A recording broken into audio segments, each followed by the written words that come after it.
গফফর সাহেব বলছিলেন,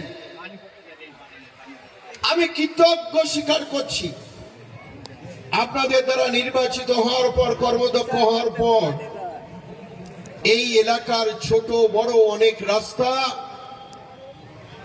আমরা করার ব্যবস্থা করেছি। এই যে রাস্তার কথাটা বলছিলেন, এই রাস্তাটা দুতিবাবু গফফর ভাইরা আমার কাছে গেছিল, আমি জেলার কর্মদক্ষ, আমার ঘরে গেছিলেন। এই রাস্তাটা অনেক আগে হওয়ার কথা, যে টাকা বরাদ্দ হয়েছিল মিস্টেক হয়ে দুটো শূন্য বাদ দিয়ে একটা টাকা বরাদ্দ হয়েছিল, যে টাকায় এই রাস্তা করা সম্ভব নয়। আমাদের ডিস্ট্রিক্টের ইঞ্জিনিয়ার অরবিন্দ ভট্টাচার্যের ঘরে, আমার ঘরে ডেকে এনে বসিয়ে ভালো করে একটা চিঠি করে এলাকার মানুষ এই রাস্তা হলে তারা যে চলাফেরা ভালো করতে পারবে, ছাত্রছাত্রী থেকে আমার কৃষিজীবী মানুষ থেকে, গ্রামের মানুষ থেকে, সেটা বোঝাবার চেষ্টা হয়েছে। হওয়ার পরে সেই রাস্তাটা বরাদ্দ হয়েছে। সেই রাস্তা যেদিন উদ্বোধন করা হলো, আমাদেরকে জানানো হলো না। এই মাঠে স্পোর্টসে পঞ্চায়েত প্রধান ওদেরকে ডেকে বলেছিলাম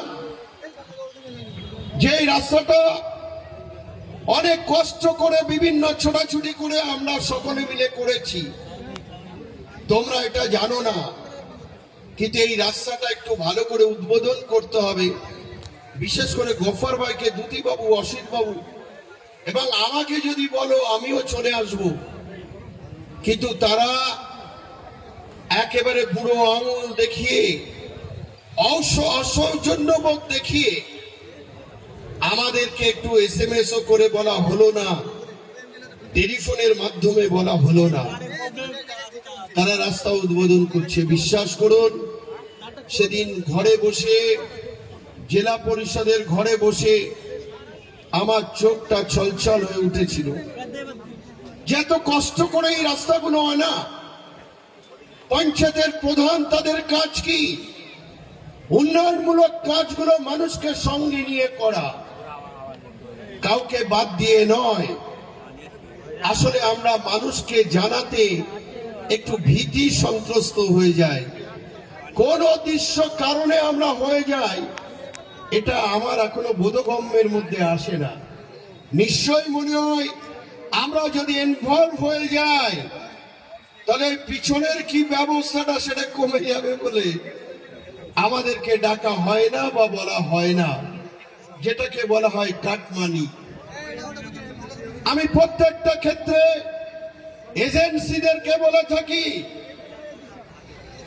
এ টাকা আমাদের টাকা। আমরা একটা কলগেট কিনতে গেলে GST দিই। আমার মা বোনেরা আছে, মেয়ের বিয়ে দিতে গিয়ে সোনা গয়না কেনার জন্য GST দেন, মেডিসিন কিনতে গিয়ে আমরা GST দিই। এটা সেই GST কর সরকারের কোষাগারে যায়, সেই কোষাগার থেকে বাংলার এই উন্নয়ন, সেতে টাকা আমাদের টাকা। এই রাস্তায় আমরা চলবো। ঠিকাদারকে বলি কোয়ালিটি কোয়ান্টিটি, স্যান্ড বলুন,